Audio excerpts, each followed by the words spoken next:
مسلمانوں سنبھل جاؤ، مصیبت آنے والی ہے، تیری بربادیوں کے مشورے ہیں آسمانوں میں، نہ سمجھو گے تو مٹ جاؤ گے ہی دوستاں والو، تمہاری داستان تک بھی نہ ہوگی داستانوں میں، تمہاری داستان تک بھی نہ ہوگی داستانوں میں۔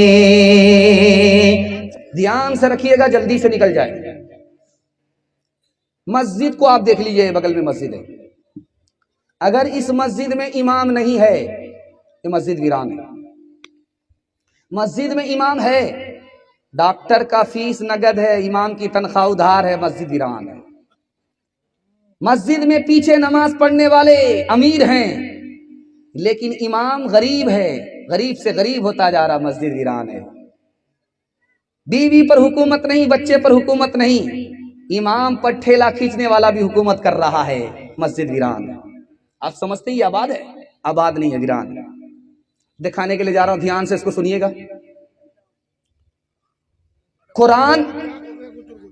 قرآن کو پکڑنے پر اللہ عزت کی چوٹی پر پہنچا دیتا ہے، اور قرآن کو چھوڑنے پر اللہ ذلت کے گڈھے میں ڈالتا ہے، گڑھے میں ڈال دیتا ہے۔ اخبار روز پڑھیں گے، موبائل روز دیکھیں گے، لیکن پڑھا کون نہیں جاتا؟ قرآن، مہینوں سے۔ دیکھا کون نہیں جاتا؟ مہینوں سے قرآن، جبکہ دیکھنا بھی عبادت، پڑھنا بھی عبادت، چھونا بھی عبادت، اور عمل کرنا بھی عبادت۔ قرآن کا ہم نے کیسا تماشا کیا، آج ذلت کی پستی میں اللہ نے ڈال دیا، اپنے اعمال کا نتیجہ ہے۔ تیسرا نمونہ دکھانے کے لیے جا رہا ہوں، یہ جو مسجد ہے اس میں آپ دیکھیں گے ممبر بنا ہوا رہتا ہے، اس ممبر پر جمعہ کے دن آ کر کے خطیب خطبہ دیتا ہے، کھڑا ہو کر کے خطبہ دیتا ہے۔ آپ جانتے ملک ہے، اس کا نام ہے ترکی۔ ترکی اتنا کامیاب ملک ہے، اتنا ترقی یافتہ ملک ہے، اتنا سپر پاور ملک ہے کہ جواب نہیں، لیکن وہاں کی کارگزاری دکھانے کے لیے جا رہا ہوں۔ مسلمان دنیا میں پیچھے ہے، دنیا میں تو آگے ہے، دین میں پیچھے ہے۔ کتنا پیچھے ہے؟ جب تک دین میں آگے نہیں ہوگا دنیا اس کو پیچھے ہی رکھے گی، دنیا اس کو آگے نہیں کر سکتی۔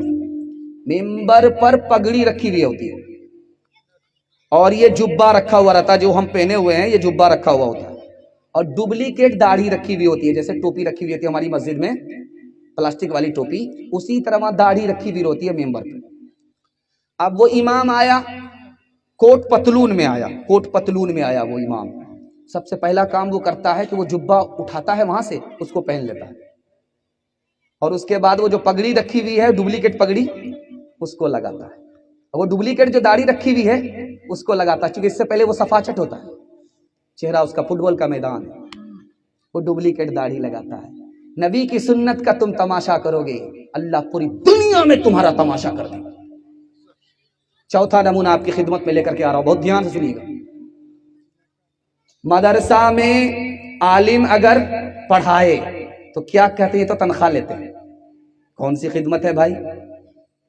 مدرسہ میں عالم ہے، تنخواہ پر پڑھا رہا ہے تو کون سی خدمت ہے بھائی؟ یہ تو تنخواہ لیتا ہے۔ خانقاہ میں اگر عالم ہے تو کہتے ہیں کہ یہ تو دنیا سے بے خبر ہے، اس کو تو دنیا سے کوئی مطلب ہی نہیں۔ اگر عالم سیاست میں آیا تو عالم کو سیاست سے کیا لینا ہے؟ عالم اگر راتوں رات امیر ہو گیا، ضرور گھوٹالہ کیا ہوگا، راتوں رات کیسے امیر ہو گیا؟ سب لوگ عالم کے پیچھے پڑے ہوئے۔ مدرسے کی حالت دکھانے کے لیے جا رہا ہوں، دھیان سے سنیے گا۔ مدرسے میں پڑھ کر کے کیا ہوگا؟ بچہ آ رہا ہے مدرسہ میں پڑھنے کے لیے، 15 پارے ہوئے، 15 پارے باقی، اسکول میں نہیں آ رہا، تو ماسٹر صاحب نے پوچھا، مسلمان ماسٹر پوچھ رہا بچے کے باپ سے، تمہارا بچہ 2 سال سے نہیں آ رہا، تو باپ نے کہا کہ ایسا ہے کہ وہ 2 سال سے 15 پارے قرآن پڑھا ہے، 2 سال اور پڑھے گا، اس کے بعد اسکول آئے گا۔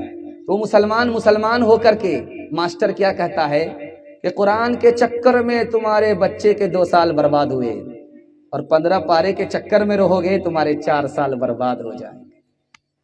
مدرسے کا 4 احسان ہمارے اوپر، یاد رکھیے گا۔ اگر یہ مدرسہ نہیں ہوتا تو اسلام باقی نہیں رہتا، ختم ہو جائے۔ اگر یہ مدرسہ نہیں ہوتا، دوسرا احسان، تو ہمارے سر پر ٹوپی نہیں ہوتی، ہم انسان کیا، انسان سے بدتر شیطان اور حیوان ہوتے۔ اگر یہ مدرسہ نہیں ہوتا تو بچے کو ماں ملتی، باپ نہیں ملتا، نکاح کون پڑھاتا؟ اگر یہ مدرسہ نہیں ہوتا تو ہمارے بچے کو فری میں تعلیم نہیں ملتی۔ میں جو آپ کے پاس بیٹھا ہوں، تقریر کر رہا ہوں، یہ قوم کا پیسہ ہے، مدرسے کا احسان ہے، میرے باپ کا کوئی پیسہ خرچ نہیں ہوا۔ فری میں تعلیم اگر دنیا میں کوئی ادارہ دیتا ہے تو مدرسہ ہے۔ اگر یہ مدرسہ نہیں ہوتا تو ہمارے بچے کو فری میں تعلیم نہیں ملتی۔ انشاءاللہ مدرسے کو ہر اعتبار سے آباد کریں گے۔ ہاتھ اٹھائیے۔ اٹھا تو تھا ولائے دل میں کہ صرف یاد خدا کریں گے، اٹھا تو تھا ولائے دل میں کہ صرف یاد خدا کریں گے، مگر یہ خیال آیا ملی نہ روٹی تو کیا کریں گے، کہاں کے قبلہ کہاں کے قبلی جنید کیسے، کہاں کے شبلی عوض تصوف کہ ہم نے تبلی بنیں گے سرجم مزہ کریں گے، ہر پل برس رہے ہیں انوار مدرسوں میں، آ کر تو کوئی دیکھے ایک بار مدرسوں میں، ہر پل محبتوں کا اظہار مدرسوں میں، گفتار مدرسوں میں، کردار مدرسوں میں، دن بھر تلاوتیں ہیں،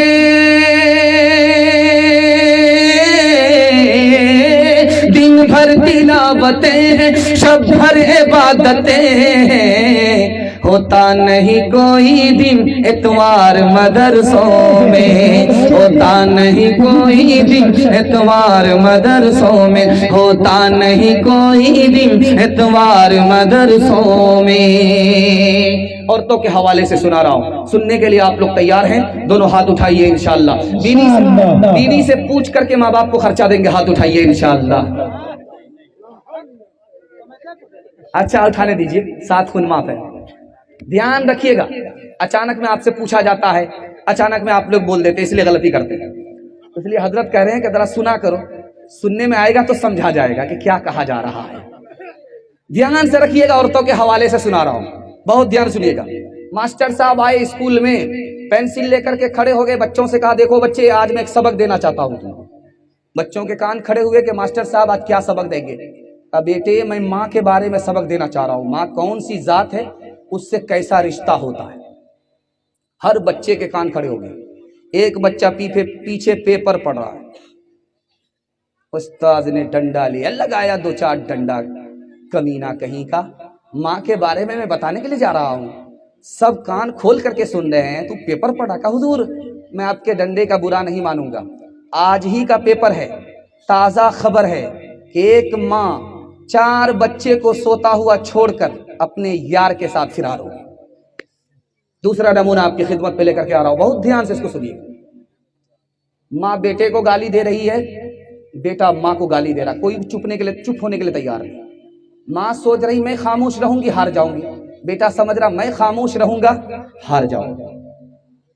ماں نے کھسیا کر کے کہا بیٹا میں نے تمہیں بچپن میں 32 دھارے دودھ پلایا ہے، معاف نہیں کروں گی۔